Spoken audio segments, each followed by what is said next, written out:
benteng terbaik bagi rumah kita agar aman dari serangan angin ribut atau badai? How to protect our house from strong winds?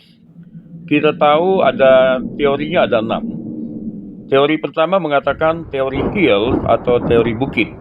Dengan menempatkan rumah berada di antara bukit, maka akan aman. Angin ributnya akan lewat karena ketinggian bukit jadi benteng. Namun jangan lupa, itu kalau bukitnya tidak ada longsor. Kalau bukitnya ada longsor, kalau pada saat terjadi angin ribut bisa juga menjadi bumerang. Teori kedua bernama trees, pohon-pohon yang banyak. Katanya kalau pohon-pohon yang banyak, rimbun dan tinggi di sekitar rumah kita, maka anginnya juga akan melewati atap, akan lewat. Itu kalau pohonnya tidak ada yang tumbang.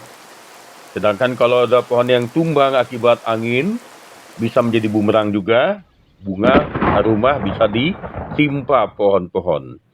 Teori ketiga bernama teori berm atau teori adanya gundukan tanggul yang miring ke atas semiring dengan atap supaya rumah kita katanya aman. Itu juga ada batasnya.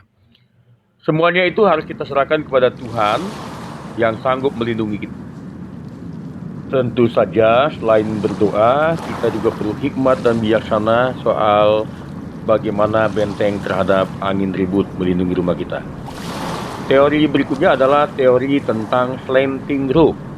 Slanting roof artinya atap rumah yang memang miring lancip supaya anginnya itu benar-benar dipindahkan ke atas dan menurun kembali, tidak membabat rumah kita.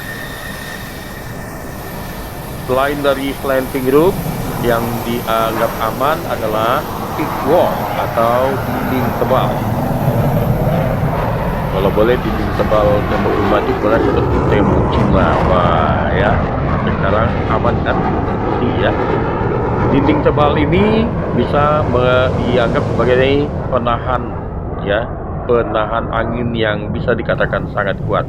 Kendalanya adalah biaya yang sangat besar untuk beton yang benar-benar berlapis baja, ya, kerikil dan juga semen yang banyak, kuat. Nah, selain itu juga ada teori mounds, pegunungan, artinya tinggallah di dalam pegunungan supaya jangan terkena angin ribut. Namun ini juga jangan lupa bahwa pegunungan juga ada longsornya. Jadi yang paling aman adalah bersama Tuhan.